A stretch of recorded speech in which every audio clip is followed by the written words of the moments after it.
voilà, il m'a été demandé, à l'occasion de la sortie de ce petit ouvrage, dont je tiens à dire qu'il est le résultat d'une œuvre commune. C'est avec Roman Aïdogdou, qui est également un confrère et un de mes assistants, que nous avons tenté de synthétiser des réflexions.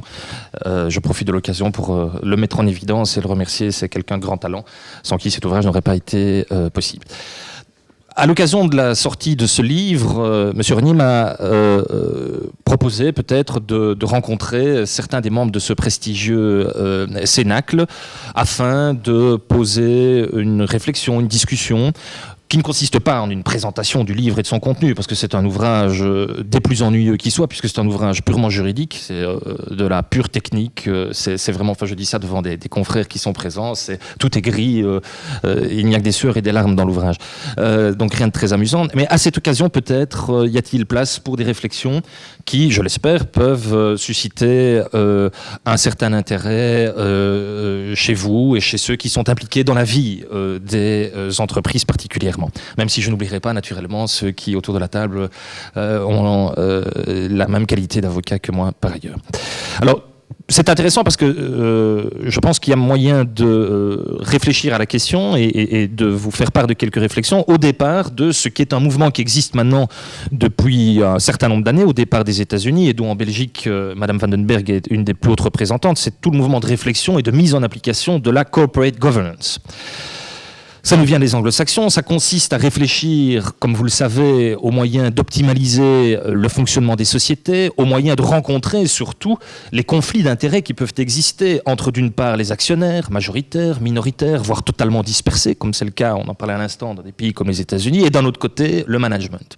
Tout ça au bénéfice in fine, et vous le voyez dans ce qui sont en Belgique les deux codes de gouvernance d'entreprise, le code dit DAMS maintenant et le code Beuys d'autre part, donc le code DAMS pour les sociétés cotées, le code Beuys pour les sociétés non cotées, ce qui d'ailleurs est une des caractéristiques de la Belgique. C'est quasiment unique au monde, sauf peut-être même unique au monde, d'avoir ainsi un code de bonne gouvernance pour les sociétés non cotées. Quand vous parcourez ces codes, vous voyez dès l'introduction que, in fine, le but de tout ça, c'est évidemment la bonne gestion au bénéfice des entreprises qu'il y a derrière, c'est la création durable de richesses, etc., etc. Eh bien, quand on réfléchit à la bonne gouvernance des entreprises, quand on se pose des questions en termes d'organisation, de fonctionnement, de bonne tenue des CA, etc., il est une dimension, à mes yeux, qui ne devrait pas être négligée, qui la plupart du temps ne l'est pas, c'est la problématique des conflits possibles. En effet, vous le savez, dans la vie d'une société, nombre de situations sont susceptibles de créer du contentieux. Alors il y a évidemment tout le contentieux avec les partenaires extérieurs, avec les fournisseurs, avec les clients, avec des entités avec lesquelles on coopère, comme par exemple des joint ventures, on évoquait tout à l'heure cela avec M. Dalmagne. Mais il y a également tous les conflits internes à la société. Ce sont les blocages en assemblée générale, ce sont les blocages au conseil d'administration, ce sont des mises en cause de l'indépendance d'un administrateur, ce sont des conflits d'intérêts. Et c'est l'objet de cet ouvrage que de rencontrer ce second aspect des conflits. C'est tout ce qui est interne à la société, within, comme disent les anglo-saxons. Alors, je voudrais, dans la demi-heure qui m'a été dévolue, rencontrer avec vous cette problématique sans rentrer dans la technicité de la norme. Je pense que je serai un peu hors sujet et je serai vraiment ennuyeux pour vous, mais en essayant de prendre modestement un peu de hauteur en trois temps. D'abord, quelques considérations sur les acteurs concernés et leur place dans la société. Ces acteurs qui vont être potentiellement à la source des conflits, au centre de ceux-ci, mais aussi au centre de la résolution de ceux-ci. Et je vous parlerai d'un point de vue juridique, mais en étant le moins juridique possible tout de même, des administrateurs et des actionnaires.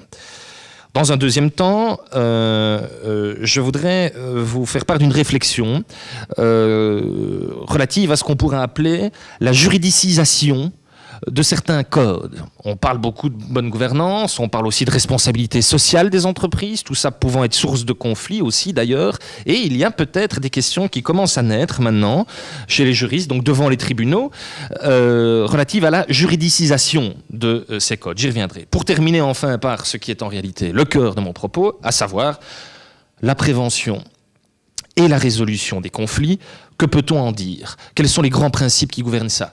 Quels sont peut-être les différents modes de résolution auxquels on peut songer et que représente-t-il en synthèse? Voilà le programme que je vous propose. Alors dans un premier temps, donc, les acteurs et leur place.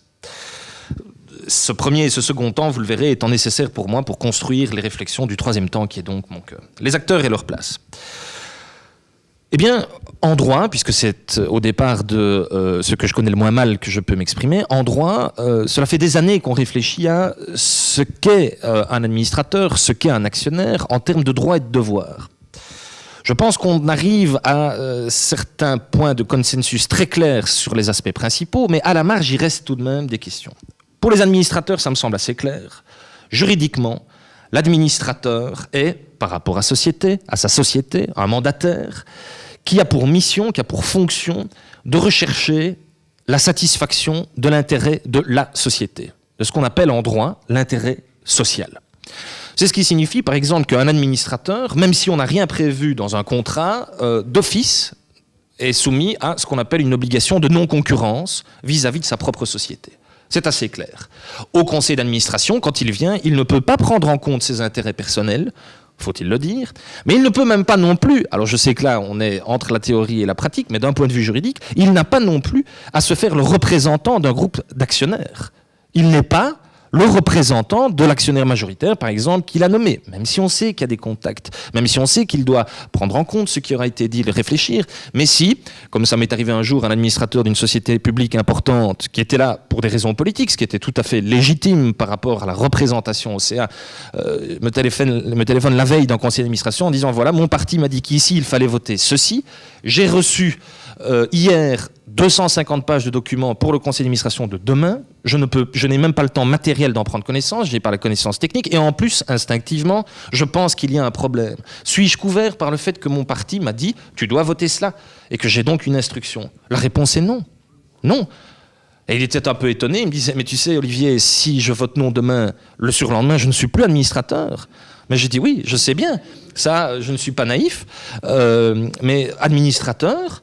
C'est un métier, c'est une fonction, c'est pas un truc honorifique, c'est pas une courroie de transmission, c'est pas un pouce-bouton. Il faut accepter d'endosser une responsabilité. Je dois vous dire d'ailleurs que ce genre de questions sont des questions que j'ai vu beaucoup plus venir après notamment la malheureuse faillite de la Sabena, où là certains se sont dit tiens, ben, même dans des grosses boîtes, ça peut arriver. Hein. Eh bien oui, l'administrateur a cette responsabilité. Alors l'actionnaire, lui maintenant. Eh bien traditionnellement, l'actionnaire, on dit que lui, il peut avoir un comportement plus égoïste. Lui, il est là au départ pour la satisfaction de ses intérêts personnels.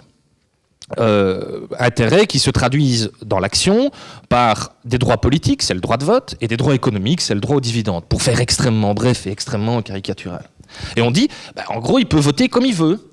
Il n'a pas à se préoccuper nécessairement de l'intérêt d'autres acteurs. C'est plus nuancé, et c'est là qu'il y a des réflexions de plus en plus à la marge. Je vous dirais simplement, pour concrétiser ce que je viens de vous dire et tenter de vous convaincre, que vous savez certainement que ce qui se décide en Assemblée générale peut être censuré par les tribunaux.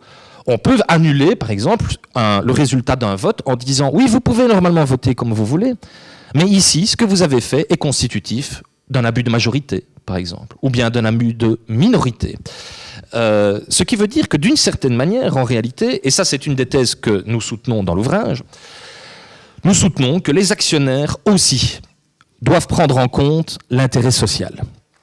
Ils doivent prendre en compte l'intérêt social. Alors ça, dans certains cénacles juridiques, c'est une proposition qui suscite parfois beaucoup de débats et d'opposition, que je respecte tout à fait. Tout dépend bien sûr alors de ce qu'on entend par l'intérêt social. Qu'est-ce que c'est l'intérêt social? Eh bien, thèse encore une fois que nous soutenons au sens juridique. Je ne me place pas d'un point de vue de ce qui est opportun, de ce qui est économique doit se faire, mais de ce que, selon moi, le Code des sociétés pose. L'intérêt social, je crois qu'on doit pouvoir le définir comme étant l'intérêt des actionnaires présents et futurs. Quand on réfléchit à comment la société doit être gérée, eh bien elle doit être gérée dans ce qu'on appelle une perspective de going concern, c'est-à-dire en cherchant la satisfaction des intérêts présents, mais aussi futurs.